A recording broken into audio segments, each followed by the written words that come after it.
Hello বন্ধুরা, আজকে একটা স্পেশাল মেনু করছি। মানে এটা অনেক দিন বাদে খেলাম। আগে বিয়ের আগে আমার বাবা খুব আনতো।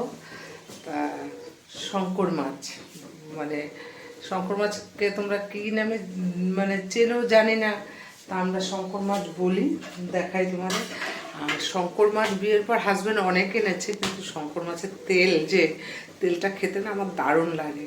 তা যে কোনো মাছের তেলই আমি ভীষণ ভালো খাই, কিন্তু শঙ্কর মাছের তেলটা এনেছে। আর শঙ্কর মাছও এনেছে। আর ও শঙ্কর মাছ আনে, কিন্তু শঙ্কর মাছের তেলটা ও কোনো সময় আনেনি। তা মা রান্না করতো, তখন খেতাম। তা বিয়ের পরও মা রান্না করে খাইয়েছে। তা আজকে তোমাদের দাদাভাই শঙ্কর মাছের তেল এনেছে। তা চলো দেখাই কি করে রান্না করব। দেখো, শঙ্কর মাছের তেলটা আমি কেটে টুকরো টুকরো করে নিলাম। খেতে এত অসম্ভব লাগে না, কি বলবো। এই যে দেখো, এরকম একটা গোটা ছিল, আমি ছুরি দিয়ে কেটে নিলাম।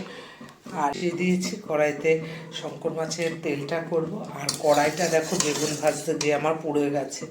গ্যাস বাড়িয়ে রেখে আমি বেরিয়ে চলে গেছি সিঁদুরটা পড়তে, মাথা আঁচড়াতে, ব্যাস সে দেখি কড়াই পুড়ে গেছে। তা যাই হোক, কড়াইতে তেল দিয়ে দিয়েছি। এবারে দেখো কতটা রসুন দিয়ে দিচ্ছি। এবার পেঁয়াজ দিয়ে দিই। পেঁয়াজগুলো না আরেকটু বড় বড় করে আমার মা দেয়, আমি না মানে মনে ছিল না, একটু ছোটো ছোটো করে কেটে ফেলেছি। আর কী করবো বল, পেঁয়াজটাকে একটু নাড়িয়ে নিই ততক্ষণ।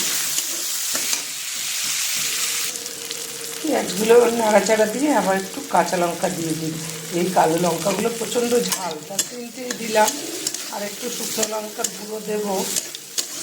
চলো তখন নাড়াচাড়া করে নিই।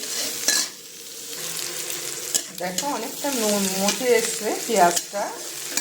আর এদিকে তো তেলটাতে আমি নুন হলুদ মাখিয়ে রেখেছি, এবার দিয়ে দেবো। আর শঙ্কর মাছ খেতে যেমন টেস্ট হয়, আর এই শঙ্কর মাছের লেজটা আছে না, ওই লেজটা দিয়ে চাবুক বানানো হয়, জানো তো। তা অনেকেই জানো, আমি আর কি আমার অভিজ্ঞতা থেকে বললাম। এবার একটু নুন হলুদ দিয়ে দিই। নুনটা বেশি দিলাম না, কেন মা পেঁয়াজেও নুন দিয়েছি, আর আবার মাছের তেলটাতেও নুন দিয়েছি। তা হলুদটা দিলাম, আর একটু লঙ্কার গুঁড়ো দিয়ে দিলাম। একটু নাড়াচাড়া দিয়ে নিই। চলো, খেতে যে কী টেস্ট লাগে গরম গরম ভাতে, ওটা কী বলবো। আমার তো এক ভাত খাওয়া হয়ে যায়। আমার হাজব্যান্ডও ভীষণ ভালো খায়, কিন্তু ওতেও তো হার্টের সমস্যা আছে, ওকে দিই না বললেই চলে। এই যে দেখো কি সুন্দর কালারটা হয়ে গেছে। আসলে যে কোনো মাছের তেল খেতেই আমার ভালো লাগে, তবে শঙ্কর মাছের তেলটা একটু স্পেশাল, আমি ভীষণ ভালো খাই। এই যে সরি, এই যে টুকরোগুলো তুলে তুলে মানে ভাত দিয়ে খেতে যে এত দারুণ লাগে, কি বলবো। দেখো আমার রান্নাটা কমপ্লিট। যা গন্ধ বেরিয়েছে না, একদম পুরো বাড়ি মোমো করছে গন্ধ। আর এদিকে ভাতও উপর করে দিয়েছি, গরম গরম ভাত দিয়ে জম্পেশ করে খাবো। কেউ কেউ খাবে নাকি বন্ধুরা? চলে এসো। আর কে কে শঙ্কর মাছের তেলটা ভালো খাও, একটু কমেন্ট বক্সে কমেন্ট করো প্লিজ। এই তেলটা না শীতের দিনেই খেতে ভালো লাগে, গরমের দিনে অতটা ভালো লাগে না। তাই শীতকালেই আমাদের আনা হয়। আমাদের মানে আমার হাজব্যান্ড এই আনলো, বাবা আনতো শীতকালে শঙ্কর মাছ, শঙ্কর মাছের তেল। আর এটা না এখন তো দেখছো আর পুরো জমে যাবে তেলটা কিছুক্ষণ বাদে। তা চলো, হয়ে গেছে, নামিয়ে নিই। তাই এই যে বাটিতে ঢেলে নিলাম।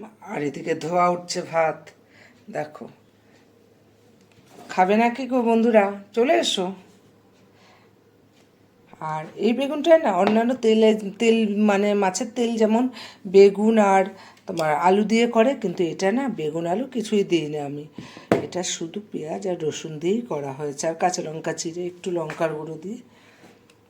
তা চলো, আজকে আমার রেসিপিটা কেমন লাগলো একটু কমেন্ট করো। ভালো থেকো, সুস্থ থেকো।